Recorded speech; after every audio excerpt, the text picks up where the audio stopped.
लीजिए दोस्तों, आ चुका है वीकेंड का वार। और वीकेंड के वार का मतलब है कि एक इविक्शन होगा दोस्तों। टॉप फोर बॉटम टू, ये दो एक अलग अलग, दोनों मतलब अलग अलग पहेलियां हैं। जो टॉप फोर हैं वो सेव हैं, और जो बॉटम टू हैं वो दोनों डेंजर जोन में हैं। मैं दो को अलग अलग इसलिए कर रहा हूं दोस्तों, क्योंकि जो रुझान आ रहे हैं वो बहुत ही ज़्यादा मिक्सअप हैं इस बार का। तो कहीं पे परनीत नंबर वन, कहीं पे बशीर नंबर वन, कहीं पे मृदुल नंबर वन। किसको आप किस रैंक पे रखोगे?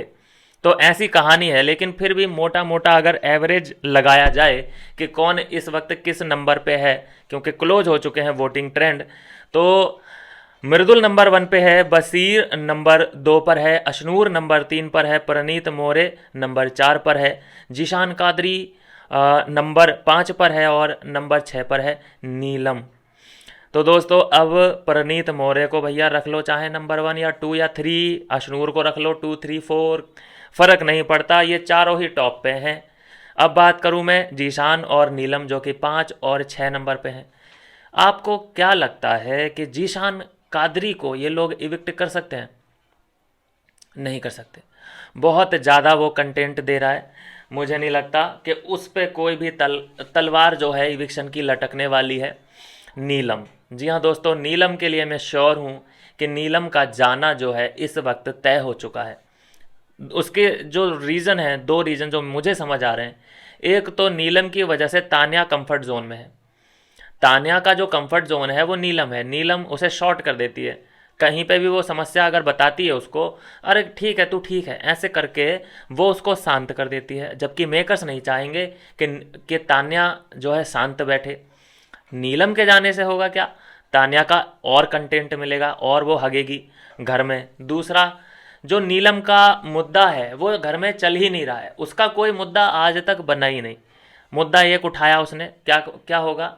जैसे नॉमिनेट होती है कि मैं ड्यूटी नहीं करूँगी, और जब ड्यूटी नहीं करूँगी वो मुद्दा उठा भी था, आधे एक घंटे बाद ही सब शांत हो गए, समझ गए करे इसको इम्पोर्टेंस देने का कोई मतलब नहीं है, एक काम करो बजाज। हाँ, आपने देखा कि फिर वो अभिनूर ने किचन का कार्यभार संभाला।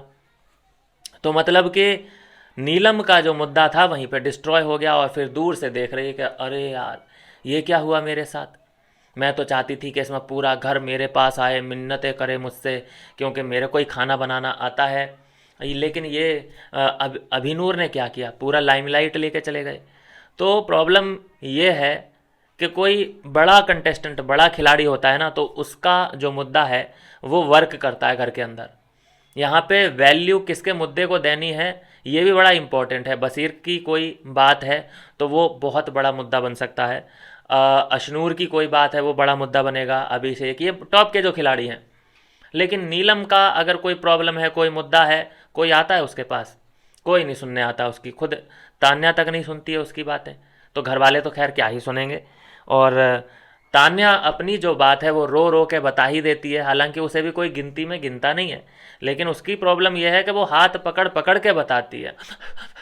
ये वाला जो सीन है वो कर कर के बताती है, सुनना पड़ता है लोगों को।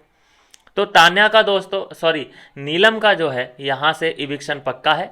नीलम के जाने से कंटेंट जो है और निखर के आएगा मेकर्स के लिए। जो लोग कंफर्ट जोन में बैठ जाते हैं नीलम की वजह से, देखिए कुनिका नीलम के बिना है, अकेले है, इंडिविजुअल है। सोचिए आप, इतने बड़े घर में कुनिका का बेस्ट फ्रेंड, जिससे कुनिका दिल की बातें कर सके, ऐसा कोई भी नहीं है। और तान्या बिल्कुल कंफर्ट जोन में है, नीलम की गोदी में बैठ जाती है, उसे हर बात शेयर करती है, फिर वो थोड़ा सा हिम्मत देती है, हौसला देती है, फिर वो नॉर्मल हो जाती है। जबकि मेकर्स नहीं चाहते कि तान्या नॉर्मल हो। तो इसीलिए ये रीज़न है कि नीलम का जो है इविक्शन इस बार पक्का है। मुझे तो यही लगता है। मिलते हैं नेक्स्ट वीडियो में नई अपडेट के साथ।